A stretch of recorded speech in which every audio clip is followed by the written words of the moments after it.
Bảo nhưខ្ញុំជឿរើសបងប្អូននេះខ្ញុំសុកចិត្តយកទិញម្ហូបថ្មីយើងមកធ្វើភាសាជាងយើងទិញយកមកតុកប៉ុន្តែយើងអត់មានជំរើសដោយសារយើងនៅឆ្ងាយផ្សារបងប្អូន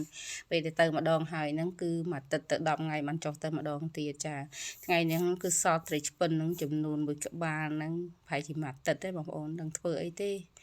មានតែអំពងហើយយើងធ្វើជ្រក់ស្វាយហូបទៅបើសិនជាយើងយកមកស្លោក៏អត់សូវមានជាតិដែរអញ្ចឹងណាបងប្អូនឥឡូវស្វាយនេះខ្ញុំសាប់រួចរាល់ហើយក៏លាយទៅសក់ផងដែរទៅសក់បេះដើមខ្លួនឯងហ្នឹងបងប្អូនចាហើយខ្ទឹមសឬខ្ទឹមម្ទេសយើងហ្នឹងយើងលាយជ្រក់ហ្មងទៅ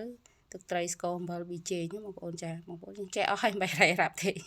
ចាឥឡូវនេះខ្ញុំមកធ្វើជ្រក់ស្វាយចាភ្លក់រសជាតិដឹងអស់ហើយគឺរួចរាល់ហើយចាឥឡូវជ្រក់ស្វាយនេះខ្ញុំរួចរាល់ក៏ឆ្លៀតពេលមកបំពងត្រីហ្មងទៅចាត្រីនេះគឺធ្វើហើយកន់រួចហើយទៀតចាហើយដល់ពេលដាក់ពងអត់ផ្លេចទេរឿងដាក់អំបិលនឹងខ្លាច់ជាប់ប៉ុណ្្នឹងហើយនៅជាប់ទៀតហ៎បងប្អូនយើងដាក់ភ្លើងអត់សូវខ្លាំងហើយនៅចង់ជាប់ទៀត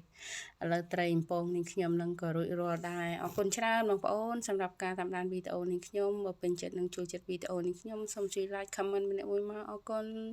ជូនពរហេងទាំងអស់គ្នាចា